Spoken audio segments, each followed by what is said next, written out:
Hi friends, Jai Bharat, Jai Hindustan. I am Mayank Rajesh and you are watching Info and Study. Friends, we have already completed the two very important chapter of ancient history. One is Buddhism and the another one is Jainism.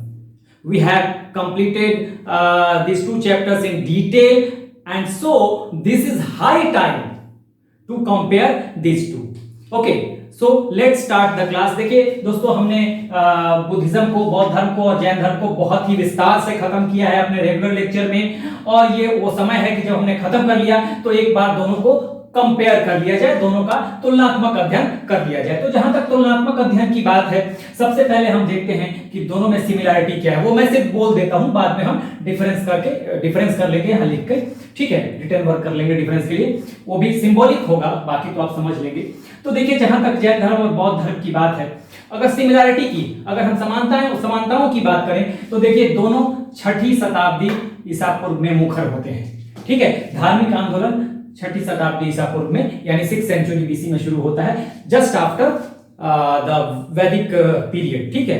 वैदिक period में जो कर्मकांड, अंधविश्वास, ठीक है, छुआछूत, वर्ण व्यवस्था, ये सब बढ़ गया था, आडंबर, ये बहुत ज्यादा वैदिक रिचुअल्स जो थे वो बढ़ गए थे।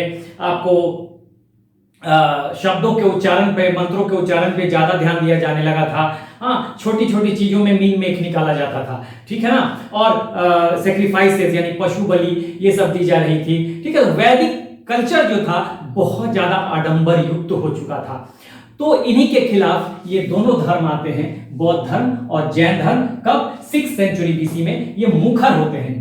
बौद्ध धर्म तो आया है 6th सेंचुरी बीसी में, लेकिन जो रिलीजियस मूवमेंट हुए हैं उसमें जैन धर्म ने भी मुखर रूप लिया है महावीर स्वामी के समय 6th सेंचुरी बीसी में। उसके पहले हालांकि इसके 24 तीर्थंकर हो चुके हैं, उसके पहले पार्श्वनाथ भी थे, 23वें तीर्थंकर, 24वें तीर्थंकर महावीर स्वामी, और 24 तीर्थंकर उसके पहले 22 तीर्थंकर हो चुके थे, मतलब कुल 24 तीर्थंकर हो चुके हैं जैन धर्म में।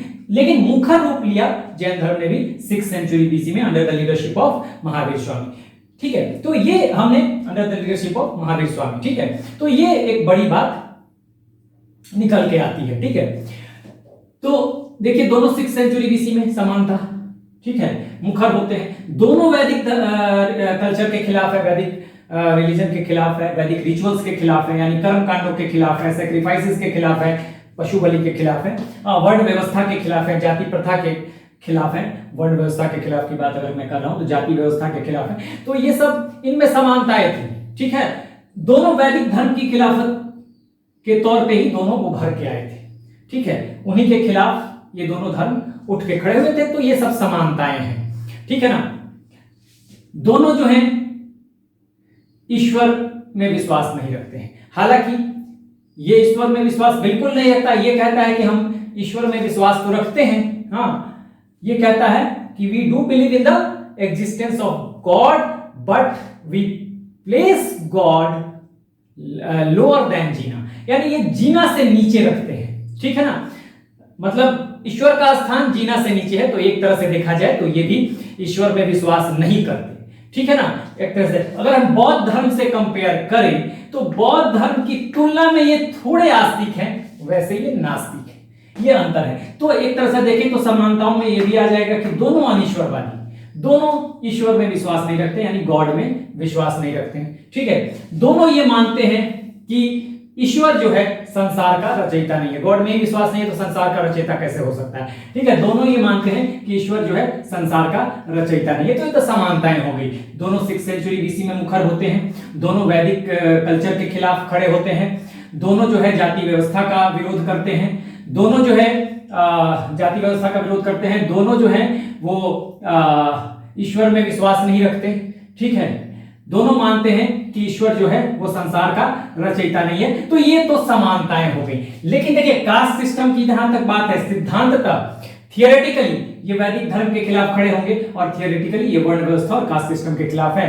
लेकिन ये भी कहा जाता है, जब हम डिफरेंस देखेंगे तो आपको पता चलेगा, और पहले भी मैंने बताया हुआ है कि अगर देखा जाए तो बाद में जैन धर्म जो है पूरी तरह से अपने आप को वैदिक कल्चर से अलग नहीं कर पाता है, और काफी कुछ इसमें नजदीकियां हो जाती हैं हिंदू धर्म से, ठीक है। दोनों मूर्ति पूजा के भी खिलाफ है।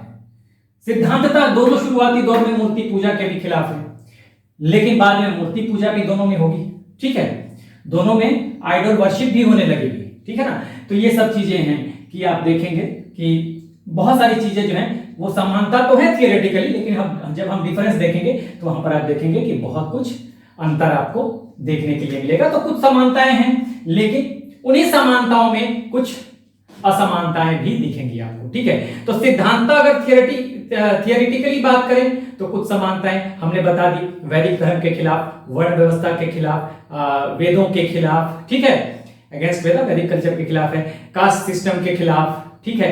एक ही समय ये दोनों मुखर होते हैं 6th सेंचुरी बीसी में, 6ठी शताब्दी ईसा पूर्व में। तो ये सब समानताएं हमने देखी। जब डिफरेंस करेंगे तो आपको वहां भी मैं चर्चा करूंगा कि क्या और क्लियर हो जाएगा कि समानताएं क्या हैं और असमानताएं क्या है। तो यहां अब हम डिफरेंस शुरू करेंगे, ठीक है। हमें तुलनात्मक अध्ययन करना था, इसलिए मैंने आपको समानताएं पहले बता दी। तो यहां आइए, सबसे बड़ी बात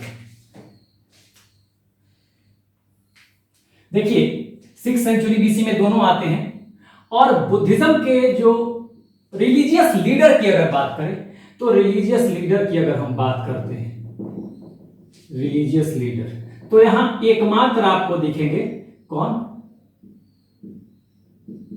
गौतम बुद्ध, ठीक है, गौतम बुद्ध, जिन्हें ज्ञान की प्राप्ति कहां होती है, ठीक है, यानी निर्वाण कहां मिलता है? इन्हें मिलता है। देखिए यहीं पे हो जाएगा अंतर, बोध गया,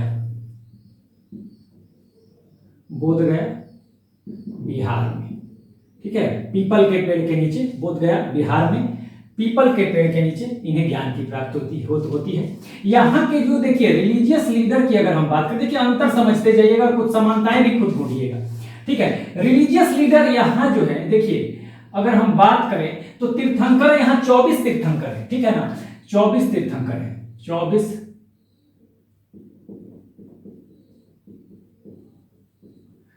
तीर्थंकर है। लेकिन देखिए समझिएगा, 24 तीर्थंकरों में 1 से 22 तक नॉन हिस्टोरिकल तीर्थंकर है, ठीक है। फिर आपको मिल जाएगा कौन, यहां हम ऐसे कर लेते हैं,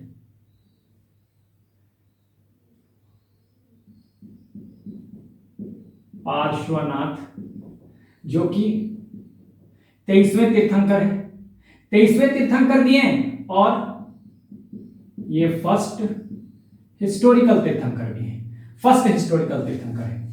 और उसके बाद महावीर स्वामी, महावीर स्वामी जो कि 24वें और आखिरी तीर्थंकर है, और ये सेकेंड हिस्टोरिकल तीर्थंकर है। HT स्टैंड्स फॉर हिस्टोरिकल तीर्थंकर, NHT stands for non historical तीर्थंकर। तो यहां देखिए अगर हम 1 से 22 तक के तीर्थंकरों की बात करें तो यहां पर ऋषभ देव को, जो या उनका दूसरा नाम ऋषभ देव या दूसरा नाम आदिनाथ लिखा था, ठीक है। तो आदिनाथ या ऋषभ देव को पहला नॉन हिस्टोरिकल तीर्थंकर कहा जाता है। तो यहां पर मैं लिख देता हूं, फर्स्ट नॉन हिस्टोरिकल तीर्थंकर कौन था भाई? तो ऋषभ देव,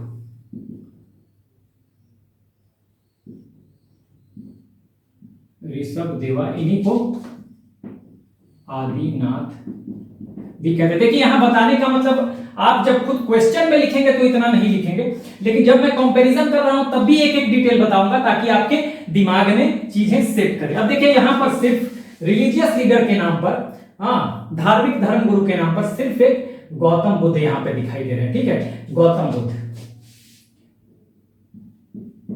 यहां पर 24 तीर्थंकर दिखाई देंगे, ठीक है। यह जरूर है कि महावीर स्वामी के समय में जैन धर्म 6ठी शताब्दी ईसा पूर्व में मुखर होकर सामने आया था, लेकिन हमें डिटेल जान लेना चाहिए फिर एक बार कंपेयर करते हुए। देखिए 1 से 22 तक तीर्थंकर जो हैं ये नॉन हिस्टोरिकल अनैतिहासिक तीर्थंकर ये कहे जाते हैं। अनैतिहासिक तीर्थंकर इसलिए क्योंकि इनके बारे में ज्यादा जानकारी हमें नहीं है, ठीक है। लेकिन अगर आंसर आपसे पूछा जाता है, क्वेश्चन पूछा जाता है कि पहले अनैतिहासिक तीर्थंकर या पहले तीर्थंकर, तो ऋषभ देव चूंकि पहले तीर्थंकर थे, ठीक है, पहले तीर्थंकर है कहेंगे, है नहीं बोलेंगे हम लोग।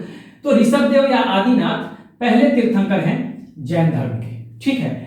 तो पहले तीर्थंकर भी हैं और पहले अनैतिहासिक या नॉन हिस्टोरिकल तीर्थंकर भी हैं। तो यदि आपसे सवाल आता है आपके पास, हाँ, आपसे सवाल पूछा जाता है कि पहले तीर्थंकर जैन धर्म में, तो ऋषभदेव। पहले ऐतिहासिक तीर्थंकर, पहले अनैतिहासिक तीर्थंकर, नॉन हिस्टोरिकल तीर्थंकर, तो कहेंगे ऋषभदेव। क्या कहा मैंने? पहले नॉन हिस्टोरिकल तीर्थंकर या हिंदी में कहें पहले अनैतिहासिक तीर्थंकर, तो ऋषभदेव आपका आंसर होगा। पहला तीर्थंकर पूछ लिया जाए या पहला अनैतिहासिक तीर्थंकर, दोनों में एक ही बात है, आपका आंसर होगा ऋषभदेव। लेकिन अगर कहा जाए पहला ऐतिहासिक तीर्थंकर, कई बार बच्चे क्या करेंगे, पहला ऐतिहासिक तीर्थंकर कह देंगे, ऋषभदेव नहीं। पहले ऐतिहासिक तीर्थंकर जो ओवरऑल 23वें तीर्थंकर हैं पार्श्वनाथ, वो पहले हिस्टोरिकल तीर्थंकर आप उनको कहेंगे, ऐतिहासिक तीर्थंकर। हाँ, और आखिरी और अंतिम ऐतिहासिक तीर्थंकर, आखिरी और अंतिम कह सकते हैं, आखिरी अंतिम या सेकंड ऐतिहासिक तीर्थंकर। हाँ, अंतिम तीर्थंकर कौन है? 24वें तीर्थंकर महावीर स्वामी, ये आखिरी भी है, ठीक है, और 24वें भी है ओवरऑल, और सेकंड ऐतिहासिक यानी दूसरे ऐतिहासिक तीर्थंकर या सेकंड हिस्टोरिकल तीर्थंकर। तो आपके पास यहां पर 2-3 इंफॉर्मेशन हो गया। पहले तीर्थंकर ऋषभदेव, पहले अनैतिहासिक या नॉन हिस्टोरिकल तीर्थंकर, वो भी ऋषभदेव, पहले हिस्टोरिकल तीर्थंकर या ऐतिहासिक तीर्थंकर पार्श्वनाथ, ये 23वें तीर्थंकर थे ओवरऑल, और अंतिम तीर्थंकर महावीर स्वामी, 24वें तीर्थंकर महावीर स्वामी, और अंतिम तीर्थंकर भी 24वें तीर्थंकर भी, और दूसरे और अंतिम ऐतिहासिक तीर्थंकर या हिस्टोरिकल तीर्थंकर तो महावीर स्वामी। तो यहां देखिए कि यहां रिलीजियस लीडर के नाम पे सिर्फ गौतम बुद्ध दिखाई देते हैं, लेकिन यहां पर वैसे तो आपको 24 तीर्थंकरों की बात हम कर रहे हैं, लेकिन हमें पढ़ना होता है जनरली इन्हीं के बारे में, पार्श्वनाथ के बारे में और महावीर स्वामी के बारे में, और सबसे ज्यादा महावीर स्वामी के बारे में, और यही 6th सेंचुरी बीसी में मुख्य रूप से जैन धर्म को स्थापित भी करते हैं, ठीक है ना, बहुत ही सॉलिड तरीके से स्थापित भी करते हैं, इसलिए महावीर स्वामी को ही हम ज्यादा पढ़ते हैं, ठीक है। तो यहां तक बात हो गई महावीर स्वामी और पार्श्वनाथ के बारे में। चूंकि इनको बोध गया में ज्ञान की प्राप्ति होती है, पार्श्वनाथ को होती है ज्ञान की प्राप्ति सम्मेद पर्वत। सम्मेद पर्वत कहां पे? ये झारखंड में है सम्मेद पर्वत, उस समय बंगाल हुआ करता था, आज झारखंड में है, ठीक है। और इनको मेन आप देखिए, तुलना कीजिए गौतम बुद्ध से, बोध गया बिहार में पीपल के पेड़ के नीचे, हाँ, अंडर द पीपल ट्री, इनको जांभी ग्राम,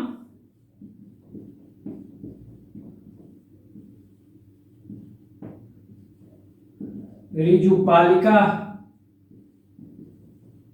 रिवर, ठीक है, रिजुपालिका रिवर, जांभी ग्राम। और पेड़ कौन सा था जिसके नीचे इनको ज्ञान की प्राप्ति हुई? वो पेड़ था वट का पेड़ कहे, साल का वृक्ष कहे, साल वृक्ष, या उसको बनियान बरगद का पेड़ कहे, बनियान अंग्रेजी में बोलते हैं। तो इनको बरगद के पेड़ के नीचे, इनको पीपल के पेड़ के नीचे इनका स्थान ज्ञान प्राप्ति का बोध गया, और इनका ज्ञान प्राप्ति का स्थान जांभिक ग्राम, हाँ, जांभिक ग्राम, रिजुपालिका रिवर, ठीक है। यहां है पीपल का पेड़, ठीक है, आप लिख भी सकते हैं पीपल ट्री। देखिए सारा डिटेल कंपेयर करेंगे तो वहां भी मिल जाएगा पीपल ट्री, ठीक है। और यहां कौन सा ट्री है? ये जो है इनके लिए ये है बनियान ट्री। बनियान ट्री का मतलब होता है बरगद का पेड़, ठीक है। तो ये एक अंतर हमने रिलीजियस लीडर के तौर पे देखा, ठीक है। दूसरा अंतर अभी हम देखेंगे, ठीक है। तो आप पहले स्क्रीनशॉट ले, फिर हम आगे बढ़ते हैं। चलिए अब आगे बढ़ेंगे हम। आइए दूसरे पॉइंट को देखते हैं, ठीक है। दूसरा पॉइंट, ये गॉड में विश्वास नहीं करते, यानी अनिश्वरवादी हैं। ये भी जो है ये गॉड में विश्वास नहीं करते हैं, लेकिन इसमें थोड़ा सा डिफरेंस है। क्या डिफरेंस है? हाँ, दोनों विश्वास नहीं करते हैं एक तरह से देखा जाए तो। कैसे ये गॉड में वैसे विश्वास करते हैं, मैंने बताया था कि गॉड की अगर बात करें तो इसको ऐसे मिटा दीजिए, ऐसे लिखिए, ये गॉड में बिल्कुल विश्वास नहीं करते, but Jainism believes in the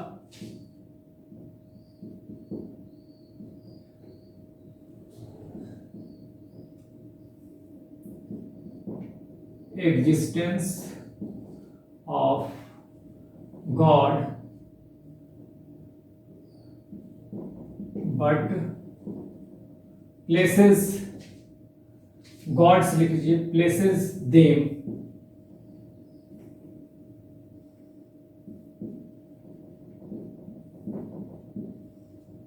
under Jina. अब देखिए यहां पे समझना होगा आपको, ये तो गॉड में बिल्कुल ही विश्वास नहीं कर रहा, ठीक है।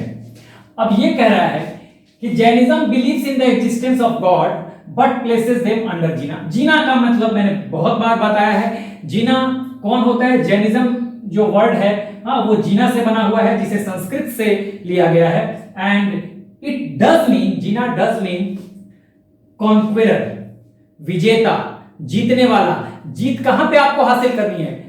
किस पे विजय हासिल करनी है? कहां विजेता बनना है? अपने इंद्रियों का विजेता बनना है, अपने सेंसेस पे विजय प्राप्त करनी है, अपने सेंसेस को, अपने इंद्रियों को कॉन्कर करना है, ठीक है। तो जीना जो हो गया, उसने अपने इंद्रियों पे विजय प्राप्त कर ली। जिसने इंद्रियों पे विजय प्राप्त कर ली उसको ज्ञान की प्राप्ति हो गई, मोक्ष मिल गया। जिसको मोक्ष मिल गया उसी को कैवल्य कहा जाता है, ठीक है। जिसको मोक्ष मिल गया उसी को कैवल्य कहा जाता है।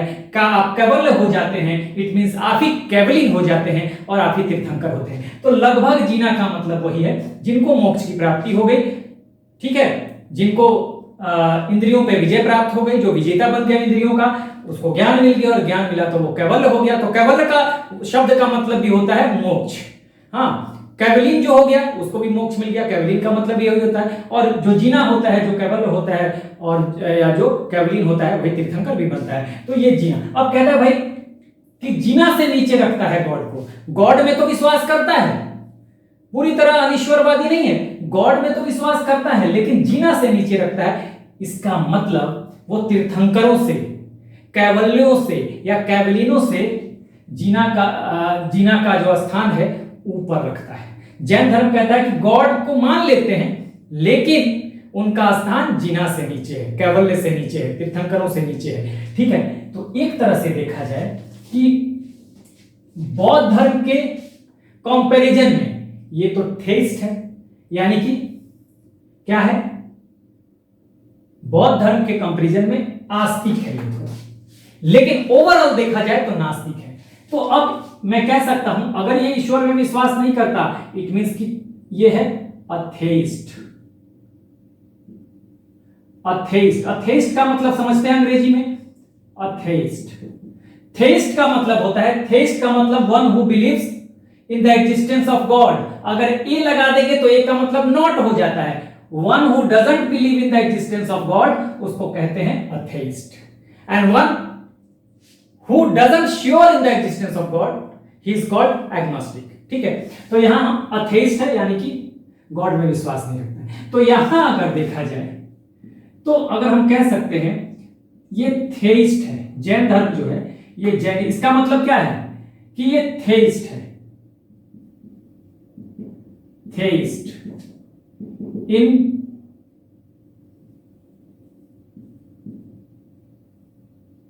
Comparison with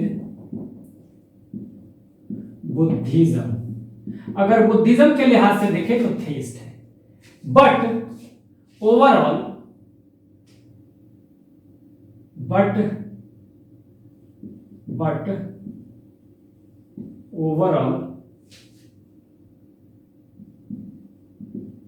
Jainism is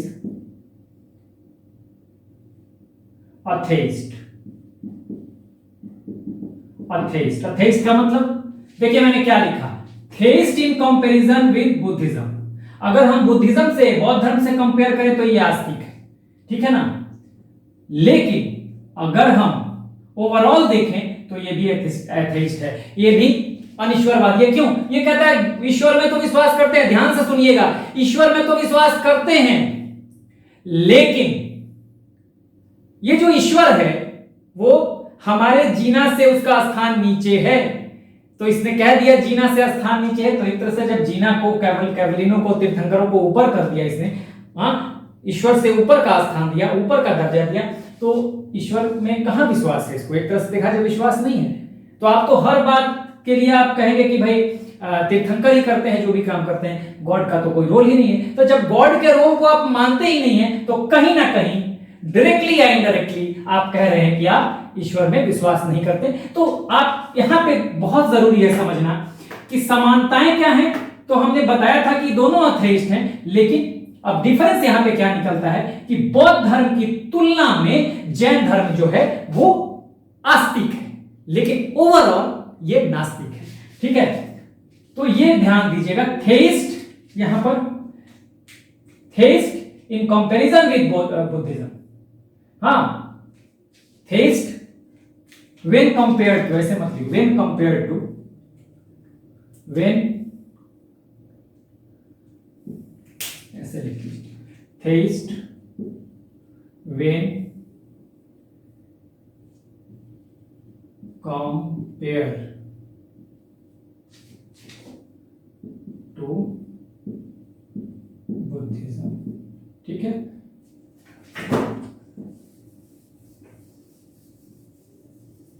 but overall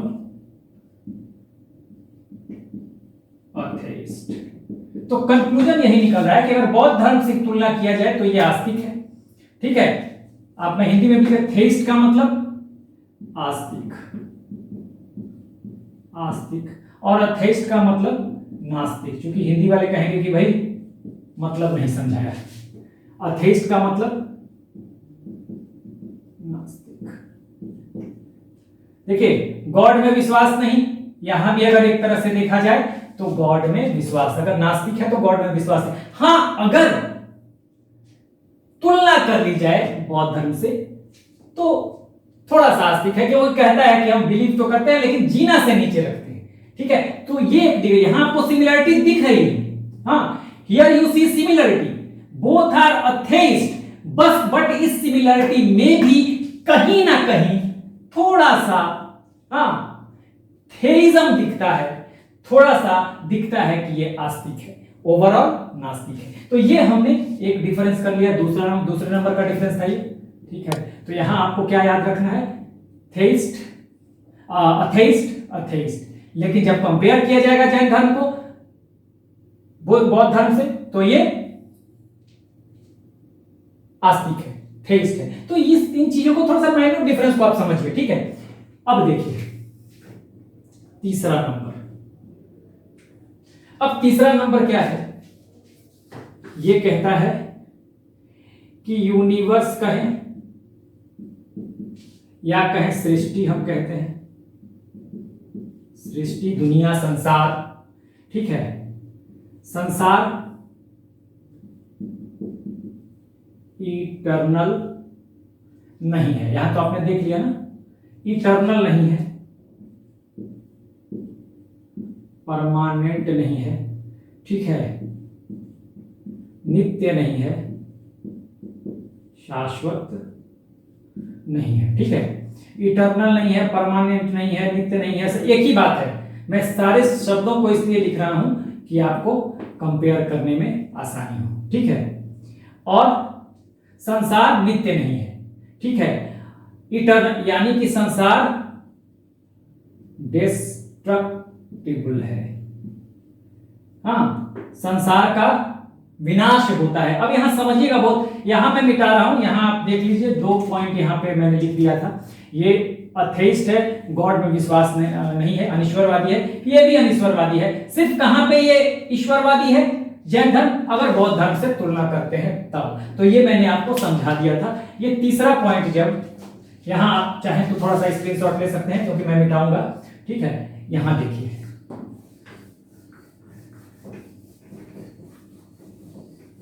ये देखिए यहां पे अब मैं तीसरे नंबर पे आ रहा हूं।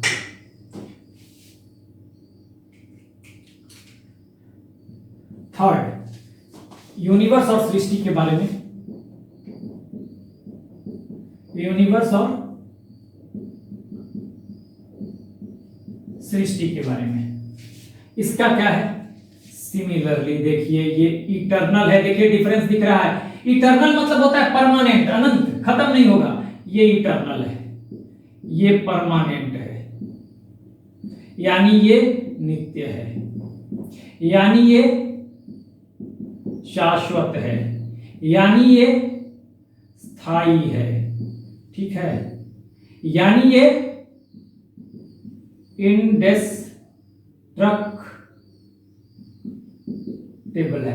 डिस्ट्रक्टिबल का मतलब होता है विनाश होता है, इनडेस्ट्रक्टिबल का मतलब है विनाश नहीं होता है। देखिए परमानेंट है, नित्य है, शाश्वत है, स्थायी है, हाँ, इंडेस्ट्रक्टिबल है। अब देखिए यहां पे समझिएगा, सृष्टि के बारे में कहता है कि नथिंग इज परमानेंट। ये बौद्ध धर्म की थियरी है, नथिंग इज परमानेंट, सब कुछ क्षण भर के लिए, क्षणिकवादी है। मैं कहता हूं बुद्धिज्म क्षणिकवादी है। हाँ, क्षणिकवादी का मतलब everything is momentary, everything is for a moment, क्षण भर के लिए, ठीक है ना। तो ये कहता है दुनिया का भी विनाश होता है, ये भी कुछ समय के लिए। हाँ, ये जरूर मानता है, ये कहता है इटर्नल नहीं है, अनंत नहीं है दुनिया, परमानेंट नहीं है दुनिया, नित्य नहीं है दुनिया। सबका मतलब एक ही है, परमानेंट है, सबका मतलब अस्थाई है, अस्थाई नहीं है। हाँ, शाश्वत का मतलब ये स्थायी, नित्य का मतलब ये स्थायी, मैंने क्रॉस कर दिया, नहीं है, अस्थाई नहीं है। डिस्ट्रक्टिबल है, यानी कि इसका विनाश होता है दुनिया का। हाँ, लेकिन ये मानता है विनाश तो होता है, हाँ, लेकिन एक बार विनाश होगा और फिर वो शुरू हो जाएगा। दुनिया खत्म होगी, सृष्टि खत्म होगा और फिर नए सिरे से सृष्टि की शुरुआत हो जाएगी, ठीक है। तो डिस्ट्रक्शन के बाद फिर शुरुआत होगी, समझिएगा, डिस्ट्रक्शन के बाद फिर शुरुआत होगी, ये खत्म होगा और फिर शुरू हो जाएगा, ठीक है। तो एक बार पूरी सृष्टि खत्म हो जाएगी, फिर उसकी शुरुआत हो जाएगी नए सिरे से, ये इसका मानना है। यहां पर देखिए ये कहता है कि सृष्टि जो है अनादि से अनंत काल तक है, ठीक है, अनादि से अनंत काल तक है, इसलिए ये इटर्नल है। देखिए डिफरेंस आपको, इसलिए मैंने सारे शब्द लिखे हैं यहां पर, सारे शब्दों को लिख दिया है। ये कहता है इटर्नल नहीं है, ये कहता है इटर्नल है, अस्थाई है, परमानेंट नहीं है, परमानेंट है, हाँ, नित्य नहीं है, नित्य है, शाश्वत नहीं है, शाश्वत है, अस्थाई नहीं है, अस्थाई है, डिस्ट्रक्टिबल है, खत्म होता है। ये कहता है इनडेस्ट्रक्टिबल है, कभी खत्म नहीं होता, ठीक है। यहां तक आपको क्लियर हो गया होगा। ये मानता है कि दुनिया स्थायी नहीं है, खत्म होता है, फिर भले शुरू हो जाएगा। एक बार दुनिया का विनाश होगा, ठीक है, सृष्टि का विनाश होगा, फिर सृष्टि की शुरुआत हो जाएगी। ये कहता है नहीं, सृष्टि का विनाश ही नहीं होता, सृष्टि तो अनादिकाल से, आदिकाल से अनादि से अनंत काल तक है, ठीक है ना। तो यहां पर बहुत डिफरेंस मिलता है। ये कहता है विनाश हो जाता है, ये कहता है विनाश नहीं होता है। इसमें एक थियरी अभी आएगा, मैं अभी बताऊंगा जस्ट, ठीक है। देखिए क्या होता है, ये क्यों मानते हैं पहले तो इससे साफ, एक तो दोनों अनिश्वरवादी है, मैंने बता दिया।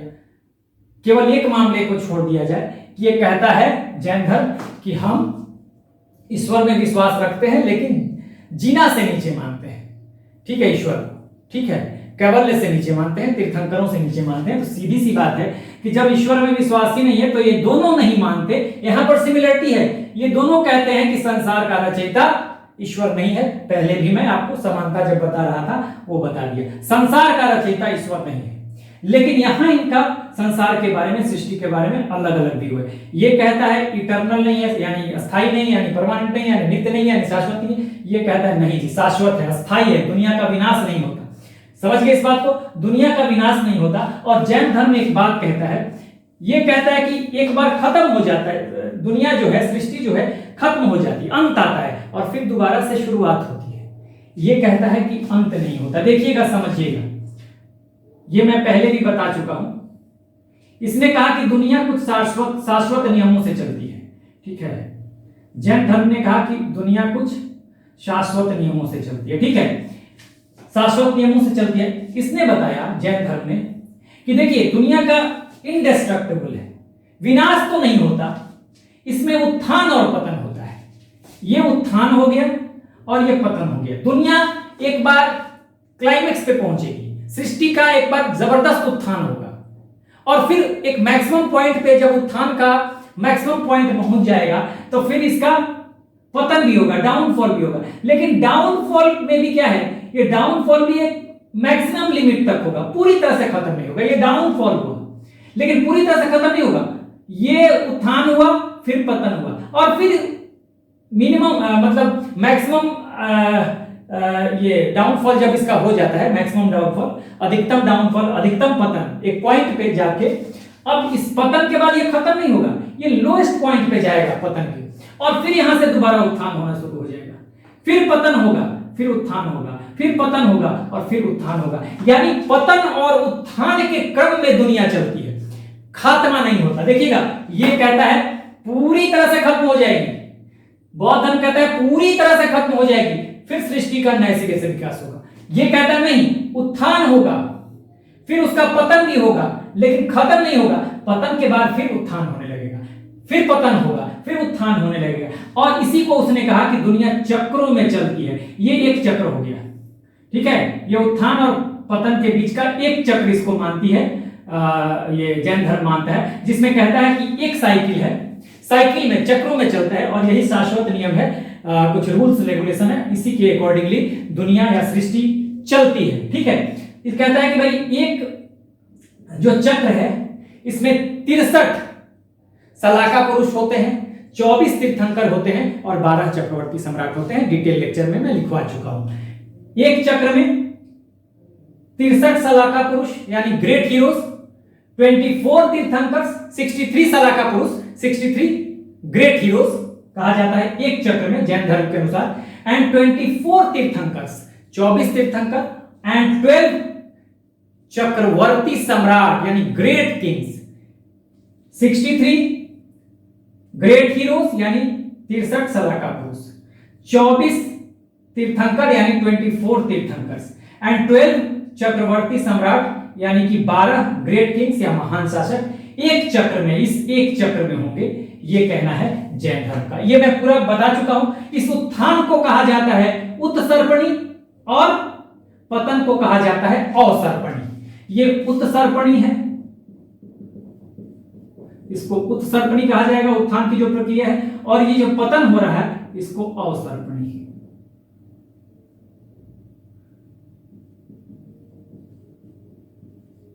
देखिए मैं पूरा डिटेल समझाता हूं, कोई भी आपको लिखने के समय आप छोटा बड़ा कर सकते हैं, लेकिन यहां पे आपके लिए समझना बहुत जरूरी था। यानी कि हमने दूसरा पॉइंट और तीसरा पॉइंट देख लिया, यहां तक देखिए।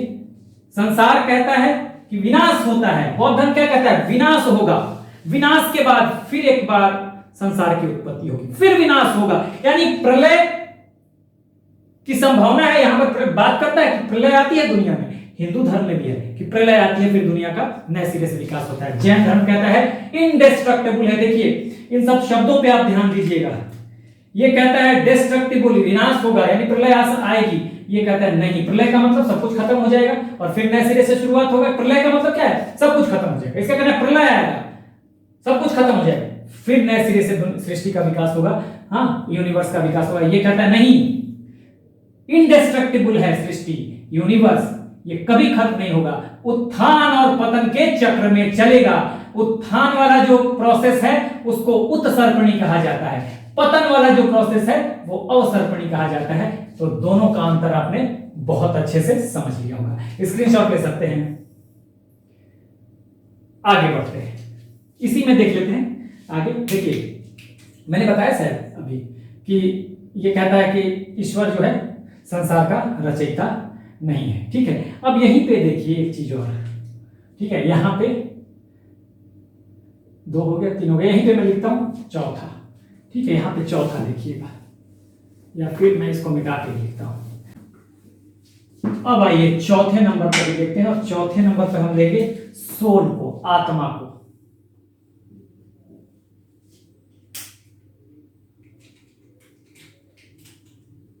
सोल यानी कि आत्मा। बौद्ध धर्म आत्मा में सोल में विश्वास नहीं करती। देखिए बहुत आश्चर्यजनक आपको डिफरेंस मिलेगा यहाँ पर, ठीक है। ये आत्मा में विश्वास ही नहीं करती, क्योंकि अभी भी मैंने बताया कि बौद्ध धर्म के अनुसार हाँ everything is for a moment, हर चीज का एग्जिस्टेंस जो है वो क्षणिक है, कुछ देर के लिए।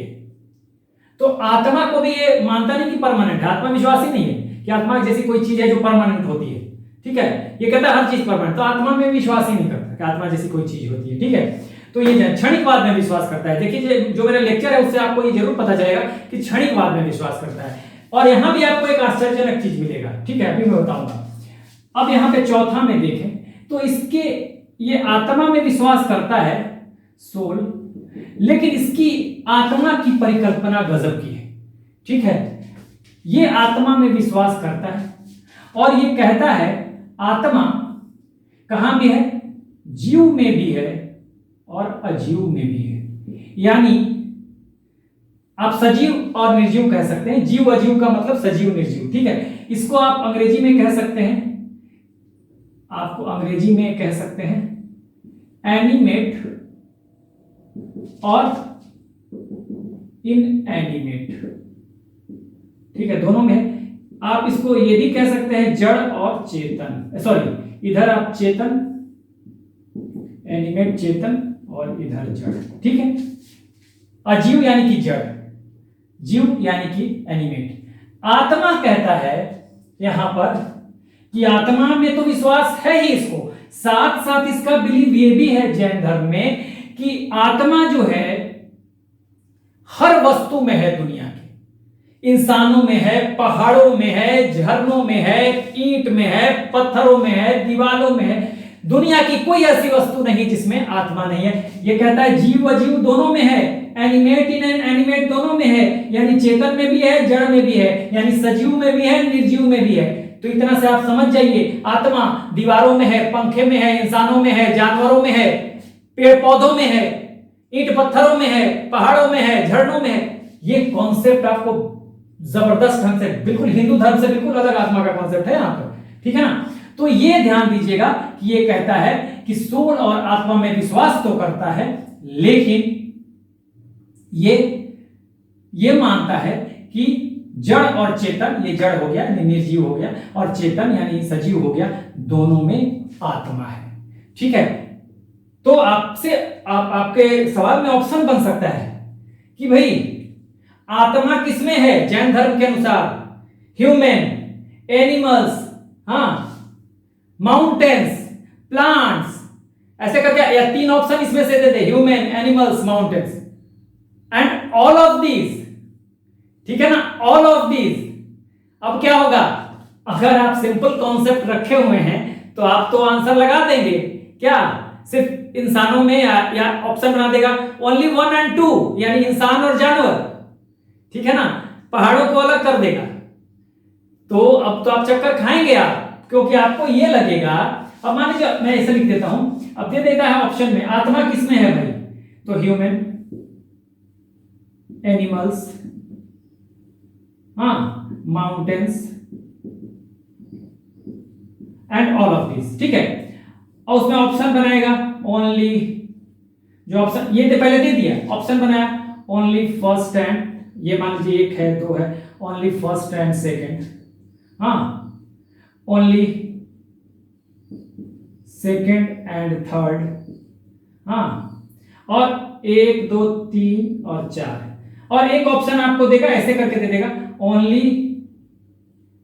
3, और आपको चौथा ऑप्शन बनाता है 4। इसमें से आपको आंसर चूज करना है। अब आपके पास अगर कॉन्सेप्ट नहीं है तो आप क्या करेंगे, हाँ, ओनली 1 and 2 यहां कंफ्यूज कर रहा है आपको, ठीक है ना। अब आपको लगेगा कि नहीं नहीं, अरे यार माउंटेन में तो होगा नहीं, ठीक है, और ऑल का सवाल ही नहीं उठता है जब माउंटेन दे दिया तो निश्चित तौर पे एक और तो होगा।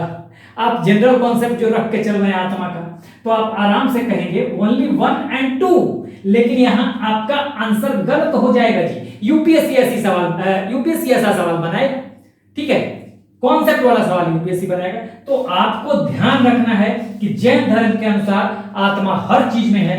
आपका आंसर ये वाला होगा जो चौथा ऑप्शन देगा ना, ऑल ऑफ दीज, सारा, ये सारे में आत्मा है, ह्यूमन में, एनिमल में, माउंटेन में, पहाड़ों में, झरना में, दुनिया की हर वस्तु में। तो ये आप ध्यान रखिएगा कि ऑप्शन कैसे बनता है, ठीक है। तो ये आपको ध्यान रखना है कि जैन धर्म के अनुसार आत्मा दुनिया की हर वस्तु में है और ये आत्मा में विश्वास नहीं रखता, बावजूद पांचवा डिफरेंस देखिएगा, रीबर्थ।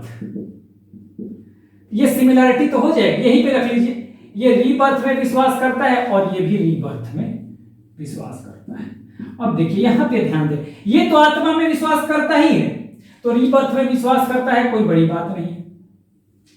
लेकिन ये आत्मा में विश्वास नहीं करता, लेकिन रीबर्थ में विश्वास कर रहा है। ये कहता है जैन धर्म कि एक्चुअली आत्मा का पुनर्जन्म नहीं होता, आपकी चेतना और एनर्जी का पुनर्जन्म होता है।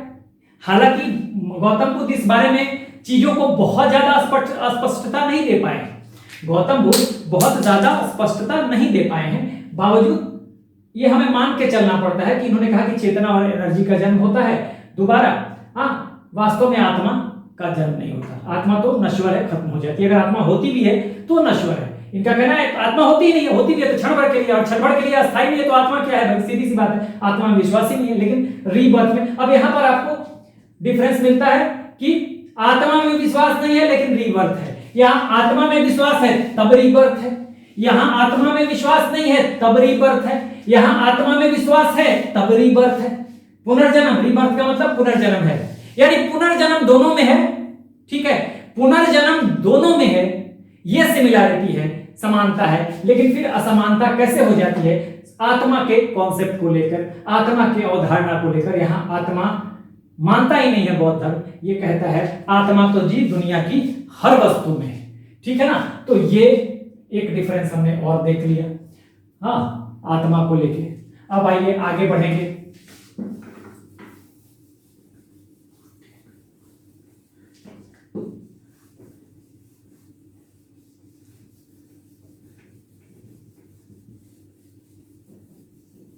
देखिए ये भी कहते हैं, बुद्धिज्म भी कहता है कि आप नॉन वायलेंस को फॉलो करो, ठीक है, नॉन वायलेंस को फॉलो करो। हमने 4 देखा था, ये 5 देखिए। अगर नंबर में गलत होगा तो आप नंबर बना लीजिएगा, हो सकता है मुझे याद ना हो 3 था या 4 था, तो ये 5 मेरे ख्याल से 4 था, तो मैंने नॉन वायलेंस, ये भी नॉन वायलेंस,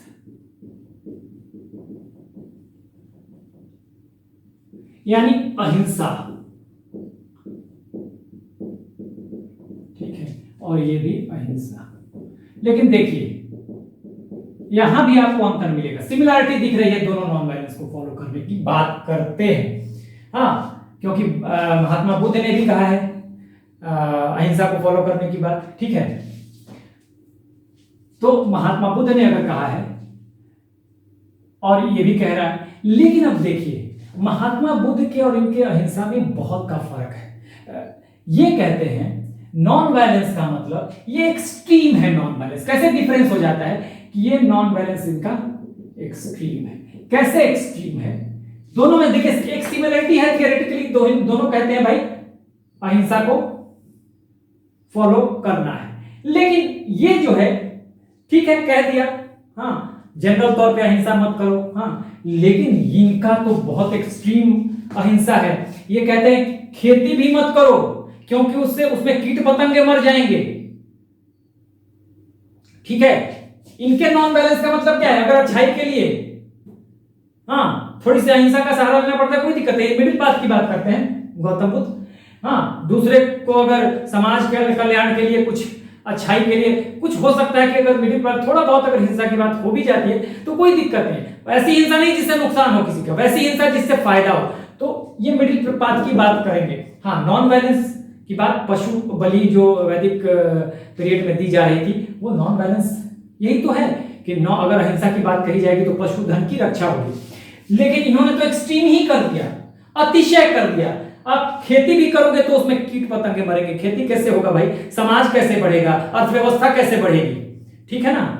इसके अलावा कैसे है एक्सट्रीम इनका, आपको मुंह से भी अहिंसा नहीं करनी है, किसी को बुरा नहीं बोलना है, किसी को खराब नहीं बोलना है, किसी को डपट के नहीं बोलना है, दिमाग में और मन में भी ऐसे ऐसे ख्याल नहीं आने चाहिए।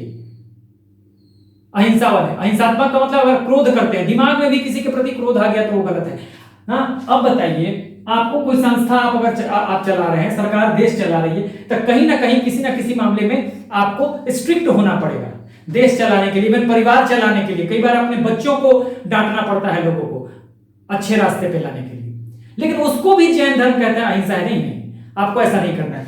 तो ये जो एक्सट्रीम जो नॉन वायलेंस है ना, ये जैन धर्म का अतिशय जो है बाद में इसके पतन का कारण भी बनता है, वन ऑफ द फैक्टर। बहुत सारे फैक्टर थे, वन ऑफ। तो इसमें अतिशय की बात की गई। नॉन वायलेंस की बात तो दोनों कर रहे हैं, लेकिन यहां एक्सट्रीम नॉन वायलेंस की बात की जा रही है। हाँ, जुबान से नहीं होना चाहिए, मन में भी नहीं आना चाहिए, ख्यालों में भी नहीं आना चाहिए, कृषि में भी नहीं होना चाहिए, कीट पतंगे भी नहीं दब के मरने चाहिए। तो ये सब चीज जो है जैन धर्म का जो एक्सट्रीम नॉन वायलेंस है वो थोड़ा अलग करता है। नॉन वायलेंस की बात अगर आप बुद्धिज्म में करें तो बाद में बुद्धिज्म जो महायान और हीनयान और महायान में बढ़ता है, वहां तो महायानी जो है वो नॉनवेज भी खाने लगते हैं। क्योंकि महायान कब आता है? जब कुछ इंडो ग्रीक रूलर आएंगे, बाहर के शासक आएंगे हिंदुस्तान में, वो महायान को फॉलो करेंगे। ठीक है, वो महायान को फॉलो करेंगे तो वो नॉनवेज भी खाने लगेंगे। क्योंकि महायानी कहे जाते हैं थोड़े लिबरल थे। वो कहते हैं भाई अगर हमें नॉनवेज भी खा के अगर हम फॉलो कर सकते हैं कुछ गौतम बुद्ध के या बुद्धिज्म के कुछ रूल्स रेगुलेशन को फॉलो कर सकते हैं, कोई दिक्कत नहीं है, हम पालन करेंगे। उन्होंने अपने अनुसार कुछ नियम बना ली और उसको फॉलो कर रहे थे। तो बाद में नॉनवेज भी खाने लगे थे महायानी जो है। तो यहां नॉन वायलेंस तो है, थियोरेटिकली कहा जा रहा है, लेकिन नॉन वायलेंस पे उतना जोर नहीं है। ठीक है, उतना जोर नहीं है। हाँ, उस तरह से अतिशय नहीं है। हाँ, ऐसे सिमिलरिटी अगर देखें थियोरेटिकली दोनों नॉन वायलेंस के खिलाफ हैं, क्योंकि पशुधन की हानि हो रही थी और इससे एग्रीकल्चर का नुकसान हो रहा था। कब? वैदिक पीरियड में पशु बलि दी जा रही थी पशुओं की। तो एग्रीकल्चर में, कृषि में और बोझा ढोने में, एक तरह से ट्रांसपोर्टेशन में भी तो पशुओं की आवश्यकता तो होती है ना, उस समय तो यही था। तो उसी के खिलाफ तो ये लोग आए थे, लेकिन इसने अतिशय कर दिया और ये थोड़ा लिबरल रहा उस मामले में। ठीक है, क्योंकि जब महायानी आए तो ये नॉन वेजिटेरियन भी थे महायानी। ठीक है, तो हालांकि थियोरेटिकली दोनों नॉन वायलेंस को फॉलो करते हैं। अंतर यही है कि इसका अतिशय है, एक्सट्रीम नॉन वायलेंस की बात करता है। ठीक है, तो यहां तक हमने देख लिया 5वां नंबर।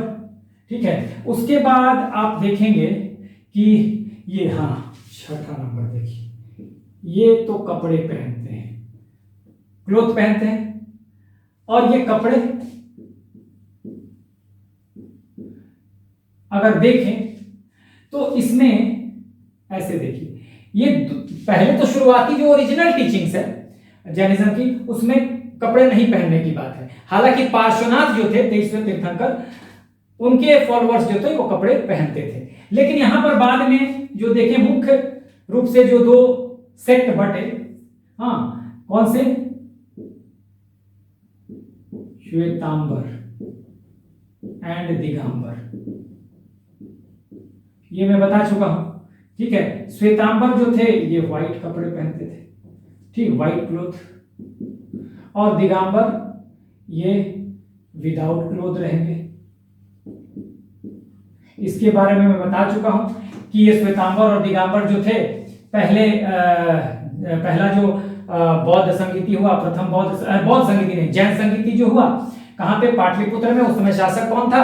चंद्रगुप्त मौर्य, पाटलिपुत्र में हुआ। और उसके जो फर्स्ट जैन काउंसिल के जो अध्यक्ष थे वो स्थूलबाहु थे। तो वहां ये हो गया था कि भाई ये वहीं पे ये बट गया था दोनों से। हुआ ऐसा था कि एक बार मगध में जबरदस्त अकाल पड़ा, दुर्भिक्ष आया, जिसे फैमिन भी कहते हैं अंग्रेजी में, फैमिन। हाँ, और कुछ जो जैनी थे, कुछ जैन समाज के जो लोग थे, जैन एसेटिक्स थे, वो भद्रबाहु के नेतृत्व में दक्षिण भारत की तरफ चले गए। और कुछ जो थे वो स्थूलबाहु के नेतृत्व में रह गए। मतलब रिमेनिंग जो रिमेनिंग मतलब जो बाकी बचे जो रहे वो रह गए कहां पे? मगध में ही रह गए। ठीक है, एक गुट भद्रबाहु का था जो चला गया दक्षिण भारत अकाल आने पर, एक गुट स्थूल बाहु का था जो मगध में ही रह गया उस अकाल के बावजूद। जब अकाल खत्म होता है तो भद्रबाहु वाला गुट जो है या ग्रुप जो है वो लौट के आता है कहां पे, मगध में। तो देखता है कि ये लोग स्थूल बाहु के नेतृत्व वाले जो जैन हैं वो सफेद कपड़े पहने हुए हैं, तो इन्होंने काफी कुछ बोला। ठीक है, यही श्वेतांबर हो गए स्थूल बाहु वाले। ये देखिए ये स्थूल बाहु वाले हैं, अब यहां ध्यान रखिए, स्थूल बाहु और ये भद्रबाहु। भद्रबाहु तो भद्रबाहु के नेतृत्व में जैन चले जाते हैं कहां पे, दक्षिण भारत, साउथ इंडिया, वहां से लौट के आएंगे अकाल खत्म होने के बाद। तो देखेंगे कि स्थूल बाहु के नेतृत्व वाला जो जैन एस्थेटिक्स हैं जो वो क्या कर रहे हैं कि उन्होंने व्हाइट कपड़े पहने हुए हैं। तो इन्होंने खूब आरोप लगाया कि भाई हमने तो दक्षिण भारत में प्रचार प्रसार भी किया जैन धर्म का और ओरिजिनल टीचिंग्स को हम फॉलो करते रहे। ठीक है, ओरिजिनल टीचिंग्स को हम फॉलो करते रहे, हमने काया क्लेश वाला जीवन जिया, बहुत कष्ट वाला जीवन जिया, लेकिन आप लोगों ने बिल्कुल कंफर्टेबल लाइफ जिया, आपने आरामदायक जीवन जिया जो कि जैन धर्म की टीचिंग के खिलाफ है, शिक्षाओं के खिलाफ है। उसी को लेकर जो विवाद हुआ, डिफरेंसेस डेवलप हुए यहाँ पर, तो इस डिफरेंसेस को खत्म करने के लिए स्थूल बाहु के नेतृत्व में प्रथम बौद्ध संगीति बुलाई गई, बौद्ध संगीति बार-बार मैं कह रहा हूं, जैन संगीति बुलाई गई कहां पे, पाटलिपुत्र में, और वहीं पे ये डिवीजन हो गया। उस संगीति का बहिष्कार किया था भद्रबाहु के ग्रुप ने। ठीक है, भद्रबाहु के ग्रुप ने बहिष्कार किया था, तो वहीं से डिवाइड हो गया। दिगंबर जो हैं वो बिना कपड़ों के हो गए और श्वेतांबर जो है ये सफेद कपड़े पहनने लगे। तो यहाँ पर कपड़ों की बात अगर देखें तो बौद्ध धर्म में तो आप देखेंगे कि कपड़े लोग पहनते ही, भले वो एक लगभग गेरुआ कलर होता है, भले वो लपेटे रहते हैं ऊपर से नीचे तक। ठीक है, भिखारी के रूप में, भिक्षु के रूप में ही रहते हैं, लेकिन वो लपेटे रहते हैं। ठीक है, कपड़े। लेकिन यहाँ पर दिगंबर तो बिल्कुल कपड़े नहीं पहनते, यानी दिशाएं ही जिसका अंबर हो दिगंबर कहे जाते हैं। दिशाएं ही जिनका अंबर हो, दिशाएं ही जिनका अंबर हो वो दिगंबर कहे जाते हैं। मतलब उन्होंने अंबर का आवरण ओढ़ के रखा है, मतलब कपड़े नहीं पहनते, सीधी सी बात है। और श्वेतांबर सफेद कपड़े पहनते हैं। तो यहाँ क्लोथ को लेकर ये डिफरेंस आएगा। अगर हम खाली श्वेतांबर से और बौद्ध धर्म की तुलना करें तो दोनों तो कपड़े पहनते ही हैं, लेकिन अगर हम दिगंबर संप्रदाय को देखें तो दिगंबर कपड़े नहीं पहनते। तो ये एक डिफरेंस हमने देखा।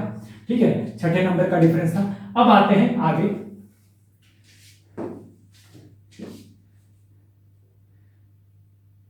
अब यहां पर एक चीज और लिख लीजिए आप, यहां पर जो मेन संप्रदाय यहां पे हमने लिखा था ना श्वेतांबर, अगर एक यहां पर 7वां नंबर मेन सेक्ट्स, यहीं पे मैं बना देता हूं मेन सेक्ट्स आपको, इसमें हीनयान और महायान। ठीक है, यहां पे अगर देखें, इसे मैं मिटा रहा हूं, मेन सेक्ट यही हो जाएंगे। 7वें नंबर पर आप इसी को लिख दीजिए, यहां तो समझ ही लिया। 7वें नंबर पर आप लिख दीजिए, ये तो समझा ही दिया मैंने, मेन सेक्ट्स यहां पे यही श्वेतांबर एंड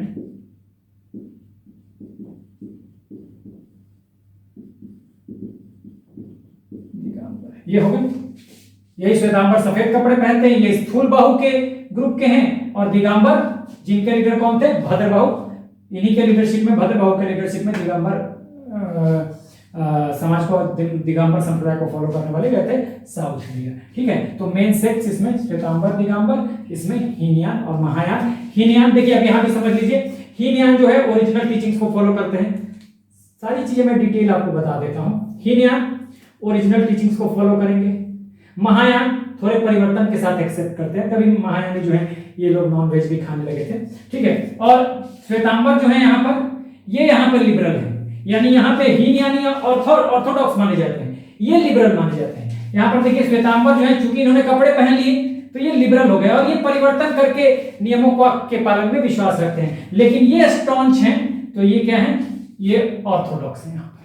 ठीक है, तो ये हमने देख लिया। अब आगे बढ़ते हैं, आइए अब अगला देखते हैं। देखिए अभी मैंने बताया कि बौद्ध धर्म हमेशा मिडिल पाथ की बात करता है, यानी कि मध्यम मार्गी है, मध्यम मार्गी है। ठीक है, अभी मैं बताऊंगा।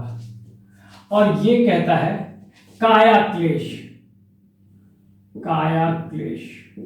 देखिए, अब मध्यम मार्गी का मतलब ये है कि कहता है भाई कि आपको मिडिल पाथ अपनानी है।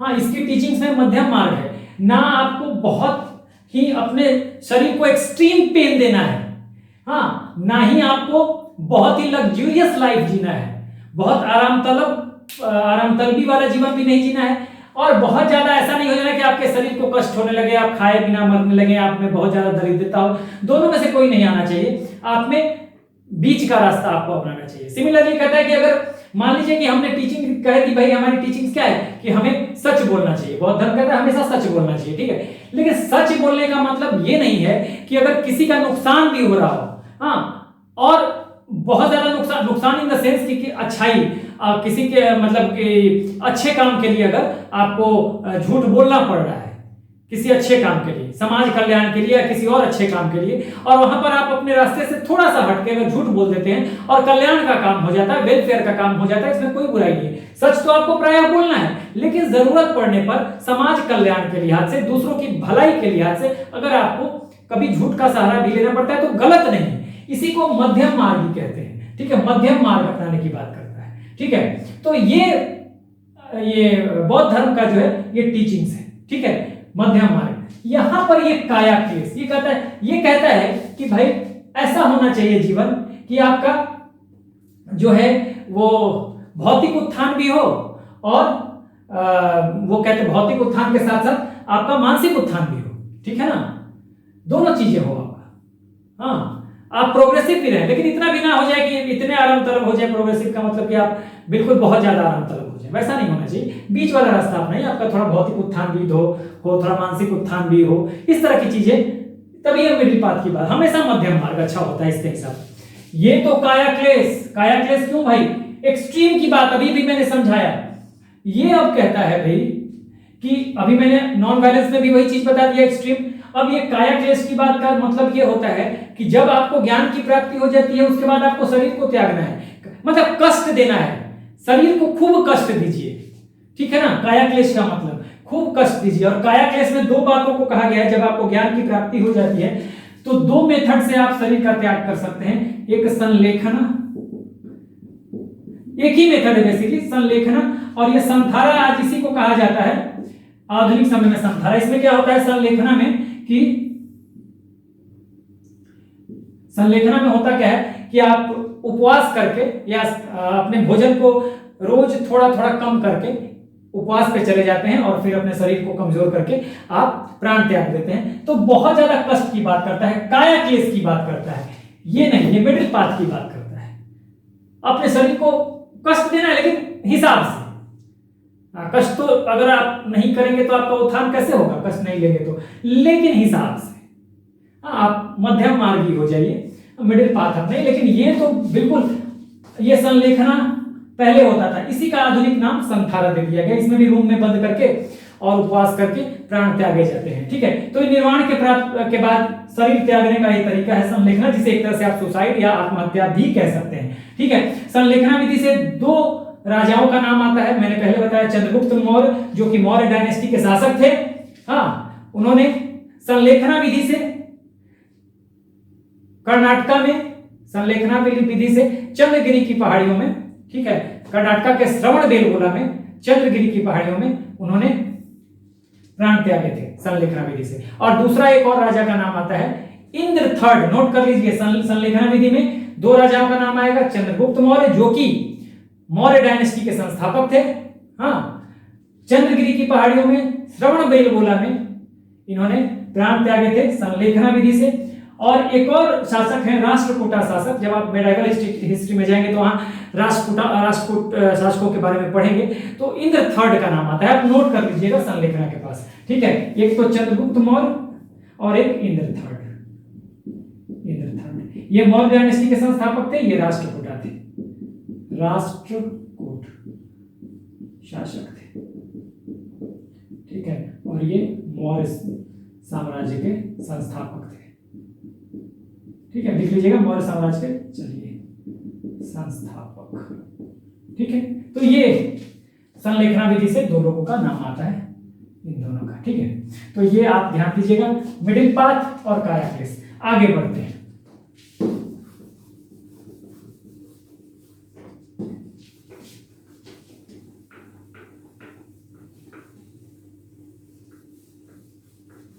देखिए, आप चाहें तो बहुत सारे अंतर निकाल सकते हैं। ठीक है, देखिए यहां पर ये 8 था ना, 9 नंबर था।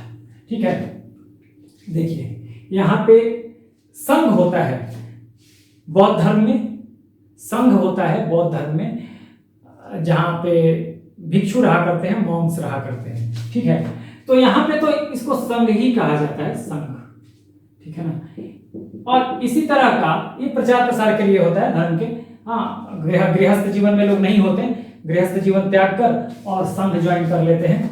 हाँ, जो गृहस्थ जीवन जो में भी लोग फॉलो करते हैं, ऐसा नहीं है, उनको उपासक उपासिका कहा जाता है, अभी मैं लिखवाऊंगा। ठीक है, संघ में केवल गृहस्थ जीवन जो त्याग कर, गृहस्थ जीवन त्याग कर जो बौद्ध धर्म को फॉलो करते हैं, वो लोग संघ में रहते हैं। सिमिलरली यहाँ अगर 9 में देखें तो इसी संघ को जैन धर्म में कह दिया गया गण। ठीक है, तो इसमें 2 चीजें हैं। पार्श्वनाथ ने 4 बनाया था, पार्श्वनाथ जो कि 23वें तीर्थंकर थे, इन्होंने 4 गण बनाए थे, यानी 4 संघ बनाए थे। और महावीर स्वामी ने बाद में इसी को बढ़ाकर 11 कर दिया, क्योंकि अभी का प्रचार प्रसार का क्षेत्र बढ़ गया था। तो यहां संघ कहा जाता है जो गृहस्थ जीवन त्याग कर जहां लोग रहते हैं, मठों में, आश्रमों में, बौद्ध आश्रमों में, तो इसको संघ कहा जाता है। और ये जैन आश्रम की बात हो जाएगी, ये संघ का ही एक रूप है जिसे यहाँ पे गण कहा जाता है। पार्श्वनाथ जो कि 23वें तीर्थंकर थे, उन्होंने 4 गण बनाए थे। महावीर स्वामी के समय थोड़ी ज्यादा व्यापकता मिली थी, हाँ, प्रचार प्रसार ज्यादा करना था, तो महावीर स्वामी ने 4 से 11 कर दिया था गणों की संख्या। ठीक है, तो एक ये हो गया 11। यही इसी से संबंध में मैं बता रहा हूं कि उपासक, पहले भी मैं बता चुका हूं, उपासक उपासिका। देखिए ये लोग जो हैं ये फैमिली लाइफ जी रहे हैं, गृहस्थ हैं। ठीक है ना, ये फैमिली लाइफ वाले लोग हैं, गृहस्थ हैं। तो बौद्ध धर्म में जो लोग फैमिली लाइफ जीते हुए, one who follow the Buddhism, हाँ, लिविंग देयर फैमिली लाइफ, यानी गृहस्थ जीवन जीते हुए जो लोग बौद्ध धर्म को फॉलो करते हैं, उन्हें उपासक या उपासिका कहा जाता है। ठीक है, उपासक, देखिए शब्दों पे भी जोड़ दीजिए, कई बार शब्द से सवाल बन जाएंगे। उपासक कौन होता है, उपासिका कौन होता है? उपासक पुरुष के लिए और उपासिका महिला के लिए इस्तेमाल होता है। यही चीज यहां पर है। अगर 11 में देखें, यहां पर कहा जाता है श्रावक और श्राविका। ये भी जो है, वैसे तो जो गृहस्थ जीवन त्याग कर जो गण में रहते हैं, यानी जो संघ में रहते हैं, वो तो गृहस्थ जीवन से उनका कोई लेना देना नहीं होता। लेकिन ये भी श्रावक और श्राविका क्या है, ये भी गृहस्थ जीवन या फैमिली लाइफ जीने वाले हैं, और ये फैमिली लाइफ जीते हुए जैन धर्म को फॉलो करते हैं। ठीक है, समझ लिया। 12 अगर देखें, श्रावक श्राविका हो गया, ठीक है, और उपासक उपासिका भी हो गया। उसके बाद देखिए एक बात है, देखिए बौद्ध धर्म वैसे तो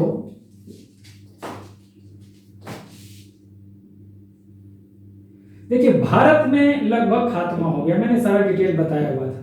भारत में तो नहीं रहा, लेकिन इसने इंटरनेशनल स्वरूप प्राप्त किया। क्योंकि देखिएगा तो साउथ ईस्ट एशिया में आपको म्यांमार में, ईस्ट एशिया में, चाइना में भी बहुत सारे लोग बौद्ध धर्म को फॉलो करने वाले हैं। ठीक है, आपको जापान में फॉलो करने वाले हैं। तो साउथ ईस्ट एशिया और ईस्ट एशिया, साथ साथ कुछ वेस्ट एशिया का भी कंट्री है, श्रीलंका है, वहां पे बौद्ध धर्म की अच्छी खासी पैठ बनी बाद में। ठीक है, इसमें बहुत सारे शासकों का भी हाथ रहा, जैसे अशोक थे, तीसरे शासक मौर्य डायनेस्टी के। पहले चंद्रगुप्त मौर्य ने स्थापना की मौर्य साम्राज्य की, फिर बिंदुसार आया, फिर बिंदुसार के बेटे अशोक ने, तो उन्होंने अपने बेटे को भी भेजा, महेंद्र को, और बेटी संघमित्रा को श्रीलंका में बौद्ध धर्म के प्रसार के लिए। तो भारत में तो लगभग खत्म ही हो गया है, लेकिन इसने इंटरनेशनल स्वरूप दूसरे देशों में बौद्ध धर्म का प्रचार प्रसार अच्छा हुआ। तो एक तरह से इसने इंटरनेशनल अंतरराष्ट्रीय ख्याति प्राप्त की। लेकिन अगर जैन धर्म की बात करें तो पतन तो हुआ, लेकिन आज भी जैन है इंडिया में, बाहर नहीं है। तो इसको देखिएगा तो ये नेशनल लेवल पे ही रह गए, सिर्फ भारत में ही रह गए। ठीक है, इसका नेशनल स्वरूप बस है, इसका राष्ट्रीय स्वरूप है, इसका अंतरराष्ट्रीय स्वरूप है। भले ये भारत में नहीं है आज, लगभग खत्म है, थोड़े बहुत तो होंगे लेकिन लगभग खत्म हो चुका है। लेकिन फिर भी इसकी अंतरराष्ट्रीय उपस्थिति है इस धर्म की, इसकी अंतरराष्ट्रीय उपस्थिति नहीं है। जैन समाज तो है आज भी हमारे यहाँ अच्छा खासा, हालांकि पतन इसका भी हुआ, लेकिन आज भी बौद्ध धर्म के कंपैरेटिवली जैन आज भी हमारे देश में अच्छी खासी संख्या में है और वो रह रहे हैं यहाँ पर। लेकिन अंतरराष्ट्रीय ख्याति के तौर पे अगर देखा जाए इस धर्म को जो है वो पहचान नहीं मिली। ठीक है, तो ये इसका अंतरराष्ट्रीय हुआ, इसका राष्ट्रीय हुआ। अंतर ये है कि ये देश से गायब हो गया और ये देश में रह गया।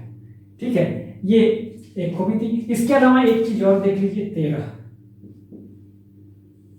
13 में हमें देखिए इसका जो मेन जो लिटरेचर है त्रिपिटक जो सबसे पुराना है। ठीक है, जिसमें त्रिपिटक में है, मैंने बताया हुआ है, सुत्त पिटक, विनय पिटक, अभिधम्म पिटक, 3 है। यहां कहा जाता है आगम। देखिए अब यहां पर एक चीज मैं फिर बता रहा हूं, आगम। देखिए मैंने अपने लेक्चर में भी पहले बताया था कि त्रिपिटक भी एक तरह से आगम कहा जाता है, और त्रिपिटक में खासकर सुत्त पिटक। ठीक है, मैंने इसलिए बताया था कि किसी भी धर्म के प्राचीन ग्रंथों को कहा जाता है आगम, सबसे प्राचीनतम जो होता है उसको आगम कहा जाता है। तो आप कंफ्यूज मत रहिएगा। ऐसे त्रिपिटक में आपको सुत्त पिटक है, सुत्त पिटक में आपको है अंगुत्तर निकाय, दीर्घ निकाय, मध्यम निकाय। तो निकाय को बहुत जगह पर कहा गया है, क्या निकाय को कहा गया है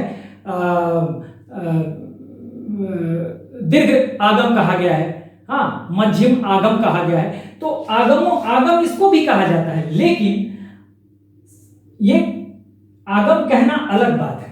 ठीक है, आगम कहना अलग बात है। प्राचीन ग्रंथों को आगम कहा जाता है, क्योंकि बहुत जगह देखेंगे जहां त्रिपिटक के बाद कहा जाएगा आगमेतर साहित्य बौद्ध धर्म में, यानी आगम का कहीं ना कहीं यहां से संबंध है।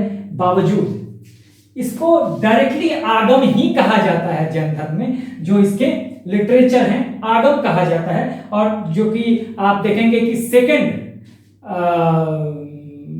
जैन काउंसिल जो कि वल्लभी में हुआ था, वहां पे आगमों की रचना हुई थी। इसलिए एग्जाम में जब भी पूछे कि आगमों का संबंध किससे है, ठीक है, तो आप कहेंगे जैन धर्म से। उसमें जैन धर्म अगर है तो जैन धर्म से कहेंगे। लेकिन अगर दे देता है कहीं पे कि अगर उसमें जैन धर्म हो ही ना, तब तो ग्रंथ दे देता है, त्रिपिटक दे देता है वहां पे, और वहां जैन से कोई लेना देना नहीं है, तब त्रिपिटक में पूछ सकता है भाई इसमें किसका संबंध है आगम से, सुत्त पिटक का, विनय पिटक का, अभिधम्म पिटक का, तब आप कहेंगे सुत्त पिटक का। लेकिन खाली त्रिपिटक देता है, बोले आगम किसको कहते हैं, तो त्रिपिटक को भी आगम कहते हैं। लेकिन ऐसा देगा नहीं, ये आपको इसी के संबंध में देगा आगम। आगम लिखा हुआ बहुत जगह मिलेगा आपको, और मैंने भी बताया है, मैं कह रहा हूं कि मैंने बताया है, क्योंकि आपको जो सुत्त पिटक है उसमें उसके जो भाग हैं, दीर्घ निकाय उसको दीर्घ आगम भी कहा गया है, मध्यम निकाय मध्यम आगम भी कहा गया है। ठीक है, अंगुत्तर निकाय उसको अंगुत्तर आगम भी कहा गया है।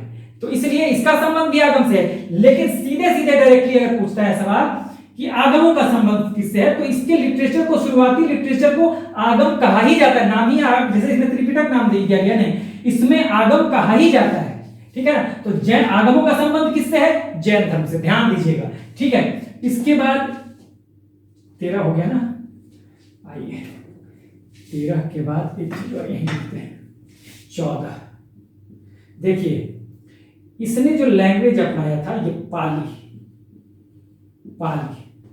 शुरुआती दौर में पाली, और बाद में संस्कृत अपनाने से बौद्ध धर्म का पतन हो गया। कहा जाता है कि वन ऑफ द फैक्टर जो संस्कृत अपनाया गया, चूंकि संस्कृत जो था वो स्कॉलर्स की भाषा थी, पढ़े लिखे लोगों की भाषा थी, आम जनता की भाषा नहीं थी, इसलिए बौद्ध धर्म के पतन में एक महत्वपूर्ण उसका रोल रहा संस्कृत का।